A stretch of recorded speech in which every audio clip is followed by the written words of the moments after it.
Bienvenidas y bienvenidos a una nueva entrevista aquí en El Desconcierto. En esta ocasión nos encontramos con el director ejecutivo de Rumbo Colectivo para hablar sobre su estudio de cumplimiento de promesas del gobierno de Gabriel Boric, Tomás Leighton. ¿Cómo estás, Tomás?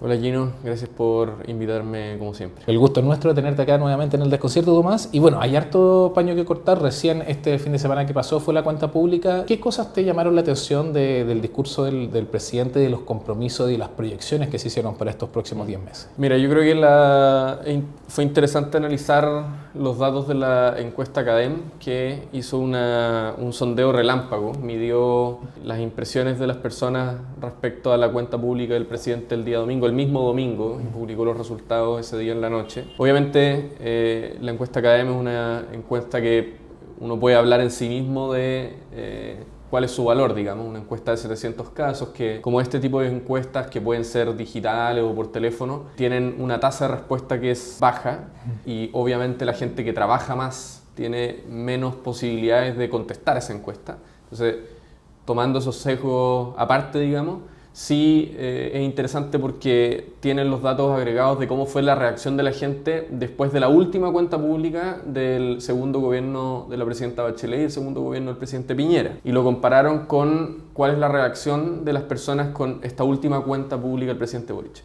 Resultado interesante porque muestra que el presidente Boric sube su aprobación en 5 puntos, o sea, más del margen de error, en circunstancias que los gobiernos anteriores, después de esa misma locución, en el mismo momento de su gobierno, habían subido solo un punto. Entonces, más allá de que uno pueda tener dudas sobre cuán representativa es la encuesta CADEM, sí muestra la misma encuesta un cambio significativo en la impresión que los ciudadanos tienen del presidente Boric después de que habló. Entonces, claro, igual esto no es tampoco, como entiendo, parte de esta cuenta en particular, porque las últimas cuentas públicas también siempre se había marcado posterior al discurso del presidente Boric un aumento.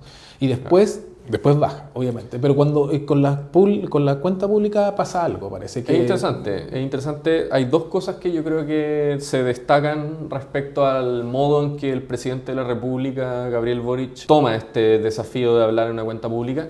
Lo primero es que la extensión de las cuentas, el presidente que por lejos habla en una mayor duración, pero además, efectivamente, al parecer toca teclas correctas y hay un trabajo de preparación de sus equipos que es bastante riguroso, porque de hecho hay entiendo que la cuenta antepasada, que el presidente sube 10 puntos de una semana a otra después de la cuenta pública. Ahora hay una diferencia acá. ¿Cuáles son los factores que explican esa subida posterior a la cuenta? Uno podría pensar que tiene que ver con habilidades discursivas, con su poder de oratoria, pero hay un cambio entre las cuentas anteriores y esta, y es que en las cuentas, en la primera cuenta pública, en la segunda cuenta pública, en general siempre se tratan de los nuevos anuncios, de los nuevos compromisos. Los presidentes van adquiriendo nuevos compromisos al momento de hacer su camino, porque las prioridades de la ciudadanía cambian, porque hay cosas que la ciudadanía observa con mayor preocupación, entonces se mide mucho la capacidad de respuesta de los gobiernos ante la contingencia.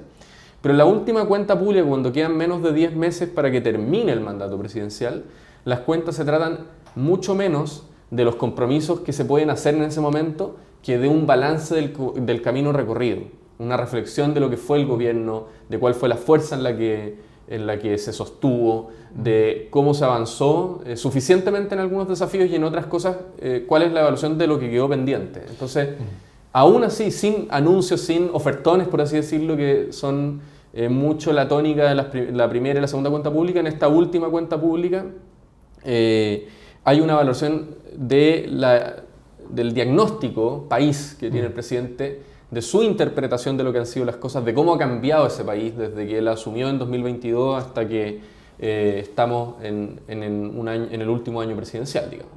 Claro, igual dice sin ofertones, pero igual hay quizás algunos matices o algunos hitos que podrían considerarse algo cercano al cambio de Punta Peuco. El tema del aborto. Mucha gente lo criticó posteriormente a la cuenta pública como que él estaba hablando a su 30%, digamos, a su base dura. Puede también tomarse estas cosas que siempre vienen bien, como los anuncios de extensión del metro. Por supuesto. Como cosas que igual hubo como algunos hitos que se podrían como asociar en esa línea. Es interesante porque pareciera que obviamente cuando quedan 10 meses la mirada que tienen los gobernantes sobre lo que fue su gobierno comienza a ser mucho más en perspectiva de lo que vendrá después, digamos. ¿Cómo va a ser juzgado este gobierno? ¿Por su discurso o por sus obras? Hemos tenido un gobierno que en más de 3 años siempre ha sido asediado o ha sido al menos incómodo para el gobierno tener que pronunciarse sobre cuál era el discurso en campaña y cómo fue el discurso durante el gobierno. Siempre se ha intentado hacer ese paralelo y un poco notar que hay una inconsistencia. Pero la verdad es que los gobiernos van a ser recordados por las obras que hacen, más que por las palabras que tenían en el momento que eran las candidaturas. Cuando Piñera llega al gobierno y todo el símbolo de las parcas rojas y el gobierno de los gerentes, y de hecho había todo un discurso gerencial de renovación de la política, bueno, eso pasa a segundo plano y el gobierno de Piñera va a ser recordado por otras cosas, por no haber controlado a la altura una de las mayores crisis de derechos humanos que tuvimos a propósito del control del orden público en el estallido social, por una gestión sanitaria eficiente en el contexto de la crisis de la pandemia, un balance de las obras, de lo que hizo el gobierno. La pregunta del presidente Boric es interesante porque él trata de ponerse en el escenario hipotético de que su gobierno no hubiese sido el que tocó en estos últimos años y el que sacó adelante obras concretas como por ejemplo la reforma previsional y otros avances materiales. Ahora, volviendo a el primer punto que tocaba, ¿cierto?, en tu pregunta, que es, no fue solamente un recuento de lo avanzado, sino también hubieron anuncios importantes. Y la misma encuesta académica que mencionaba hace un balance de cuáles fueron las cosas que generan más aprobación de la gente de lo que fue anunciado y cuáles fueron las menos, las que resonaron menos, las que la gente piensa que tienen menos viabilidad.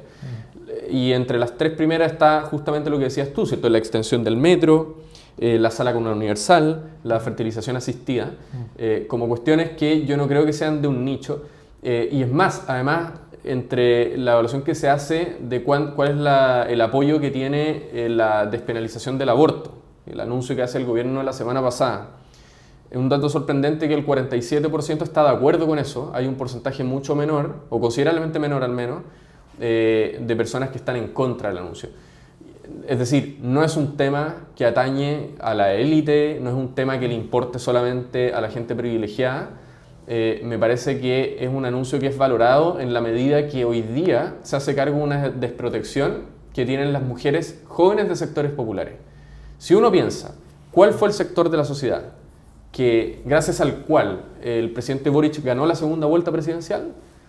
Todos los estudios de analítica predictiva, por ejemplo, de Holster y otros, que son bastante serios, dicen que ese segmento, el segmento de mujeres jóvenes de sectores populares, fue el que salió a votar en segunda vuelta en contra de José Antonio Kast, en defensa de sus derechos. Que el gobierno cumpla ese compromiso adquirido es un mínimo con el sector que lo puso ahí en la moneda. Entonces, es un anuncio que está conectado en definitiva.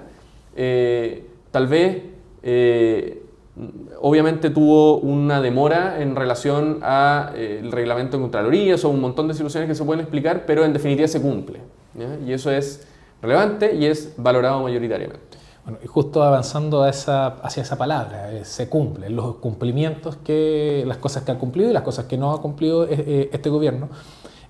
Bueno, hay el estudio que ustedes realizaron en Grupo Colectivo, uno de los más revisados, pero también hay otros y que de repente se confunden porque miden cosas distintas. De hecho, uno que hizo bastante ruido en estas últimas semanas fue el de Idea País, que hablaba de un 47% de cumplimiento.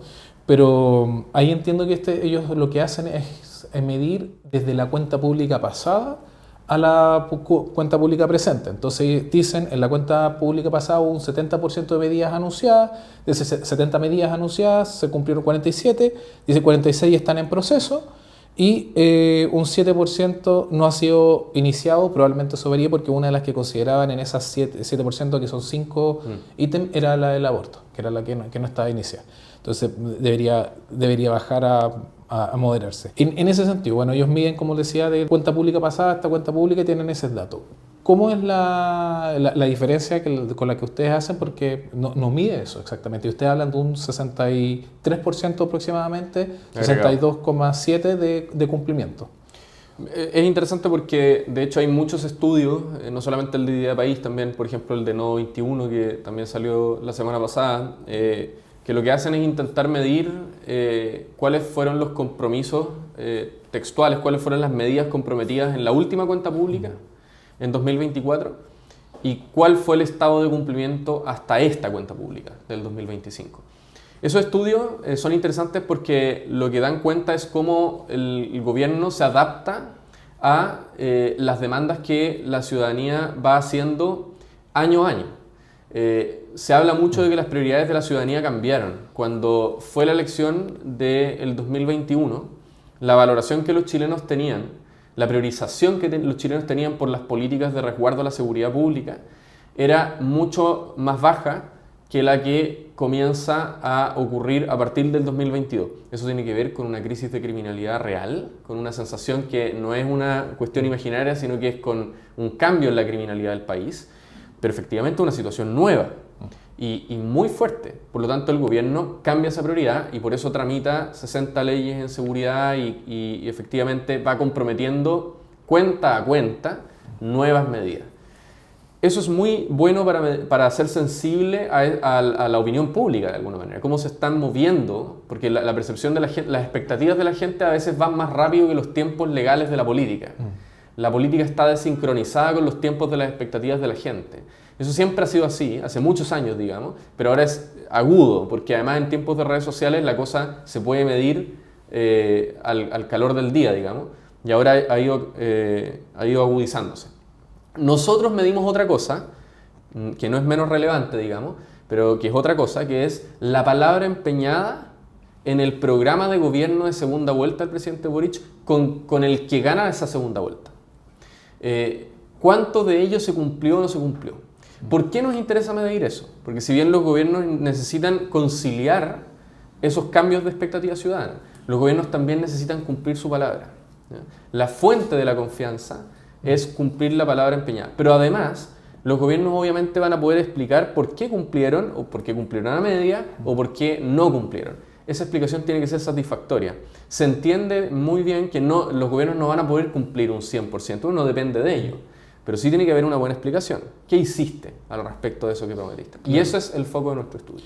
Claro, ustedes hablan de 62 agregados porque consideran juntos los cumplidos con los que están en proceso. Es una manera, es un dato más del estudio. El estudio lo que tiene son un análisis de las 702 medidas que el gobierno comprometió en su programa de segunda vuelta, como yo decía, de las cuales ya están cumplidas 299 de forma total. Y si uno le agrega las 141 que están cumplidas de manera parcial, que es un 20%, uno llega a un resultado agregado de 62.7% de cumplimiento. Un purista podría decir que cumplido es el 42. Es que nosotros lo estamos diciendo. Nosotros estamos diciendo que el 42.6, esas 299 que están cumplidas de manera total, pero no es menos relevante considerar también las parcialmente cumplidas. ¿Por qué razón? Bueno, porque los gobiernos obviamente en democracia se tienen que regir por maneras que la Constitución permite de cumplir sus promesas. Maneras legislativas, actos administrativos, decretos y legislativo, presentación de proyectos de ley, cuando se le pone urgencia a un proyecto, cuando se ingresa un paquete de indicaciones. Son cosas que el gobierno tiene al alcance de su potestad cumplir. Pero para bailar tango obviamente se necesitan dos y efectivamente hay una oposición, pueden haber cambios de prioridades, distintas explicaciones.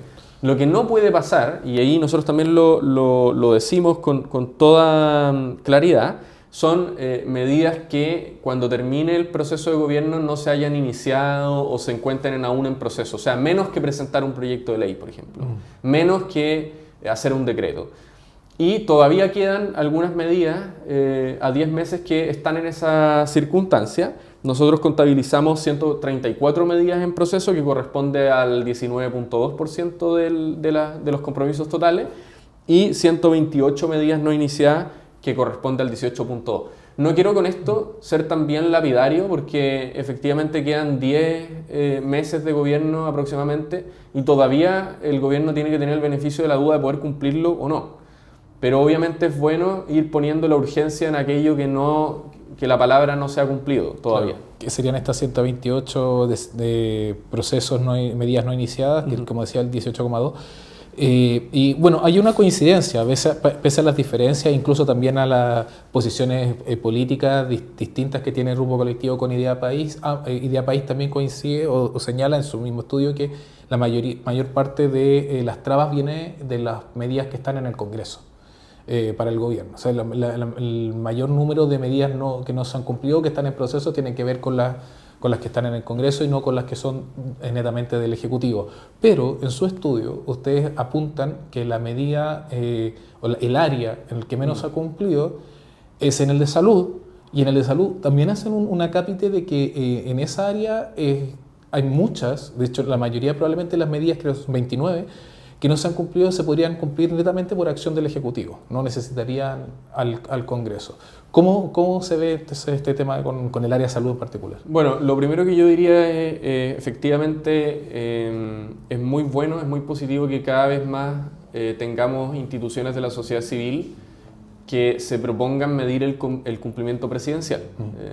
Yo en ese sentido celebro que cada vez haya más organizaciones como la nuestra que intentan medir desde distintos ángulos, y eso genera un debate mucho más rico y fuera de las caricaturas que se hacen.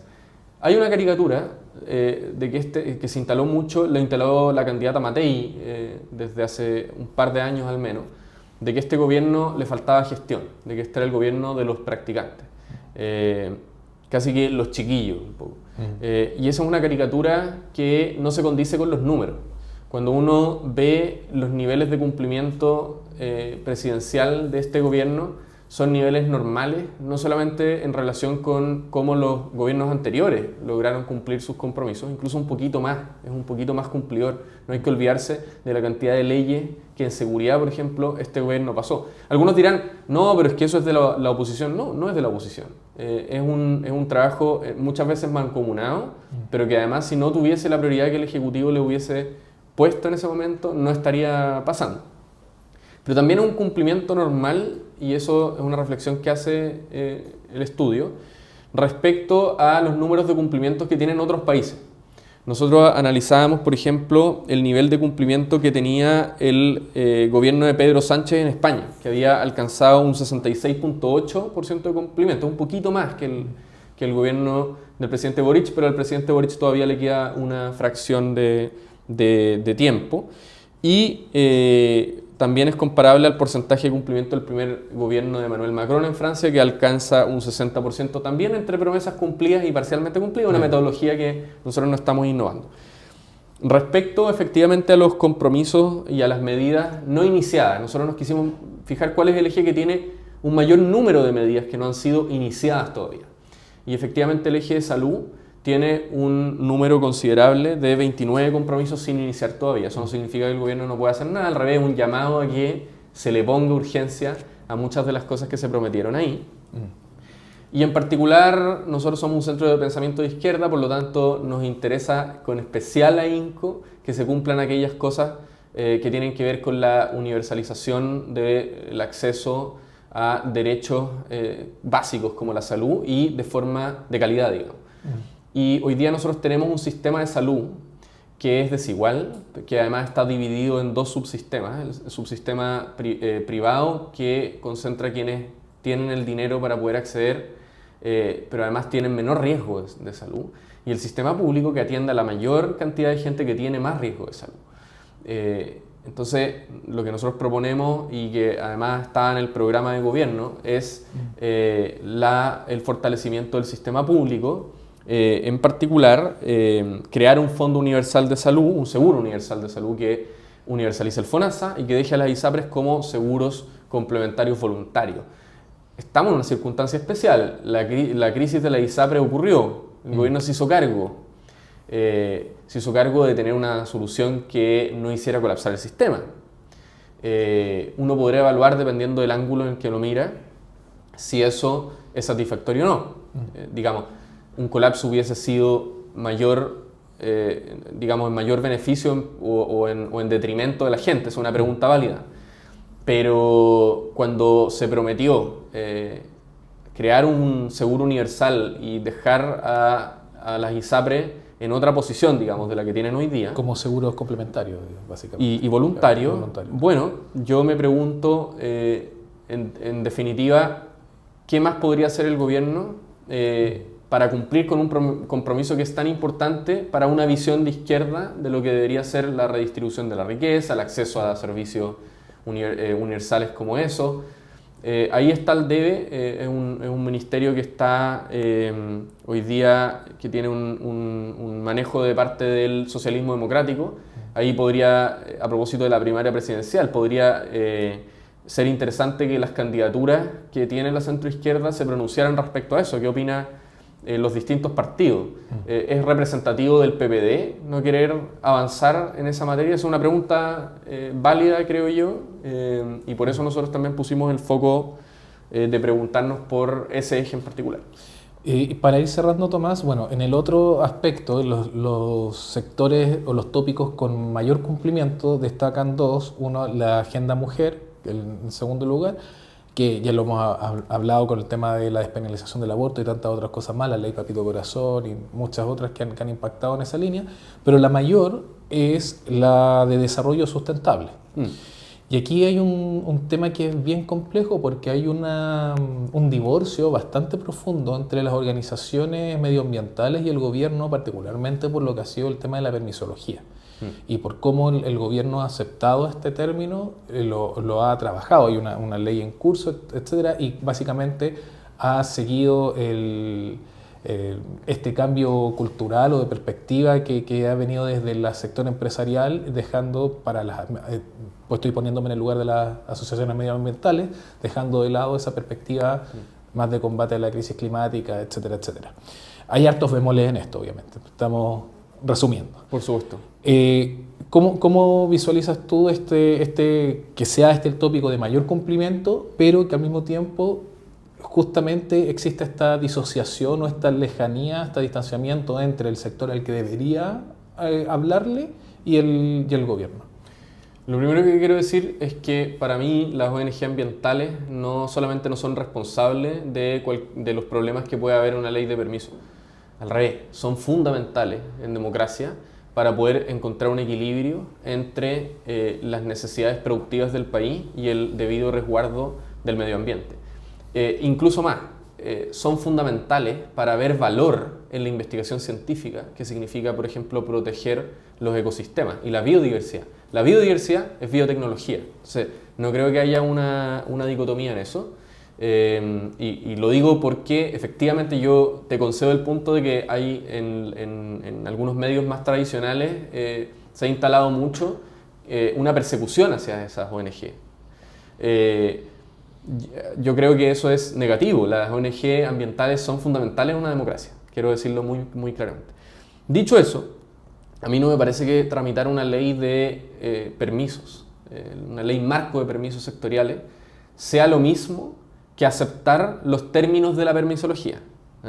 Porque la palabra permisología puede tener una carga que es muy negativa hacia cualquier tipo de supervisión estatal sobre cuestiones que pueden tener un impacto gigantesco en comunidades, en el acceso de esas comunidades al agua potable, en distintas cosas que van en contra de la calidad de vida de habitantes de zonas que han sido relegadas al sacrificio.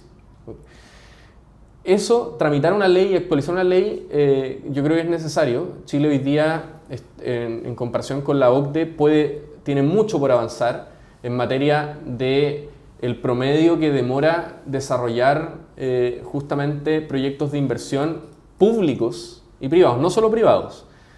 Me parece que Chile en esa materia tiene que avanzar. Este gobierno lo ha hecho, como no lo hizo el gobierno anterior. La ley marco de permisos sectoriales se tramita en este gobierno por iniciativa del ministro Grau, que ha hecho un gran trabajo en eso, mi opinión personal. Creo que hay que avanzar más. Me gustaría que Chile avanzara a un sistema inteligente de permisos sectoriales que permitiera llegar a mejores números en esa materia. Pero no nos engañemos con que la culpa de eso sea quienes hoy día son un orgullo por el trabajo que hacen muchas veces a pulso de proteger el medio ambiente. En eso yo creo que no podemos tener ninguna media tinta, menos nosotros que también somos una organización de la sociedad civil. Y en particular, solo para referirme al estudio, ¿cierto? Claro, cuando uno ve el eje de cobre, litio, hidrógeno verde, habían cosas que se prometían en el programa y que se han cumplido en un porcentaje muy alto. Estamos hablando de ese eje en particular, un 84.6% de cumplimiento, específicamente. Un ejemplo concreto de avance entre el 2024 y el 2025, la implementación del Plan de Acción de Hidrógeno Verde en materia de gobernanza avanzó entre un año y el otro. Hubo algo tangible que está en curso. Hay mucho ruido sobre eso. Se ha dicho que este gobierno no es capaz de cerrar inversiones. Hay mucha inversión. Y eso es una de las pruebas de que el gobierno sí ha avanzado en ese eje. Como también hemos criticado sin pelos en la lengua que hay otros que no. Perfecto. Bueno, ya llegamos al fin de esta entrevista. Muchas gracias, Tomás, por estar con nosotros. Muchas gracias, Gino, por la invitación. Y muchas gracias a ustedes por estar aquí una vez más en el Desconcierto. Agradecemos también a Hub Hotel, que nos ha recibido nuevamente aquí en esta entrevista, y los invitamos a ver más contenido del Desconcierto, suscribirse y darle like a este video.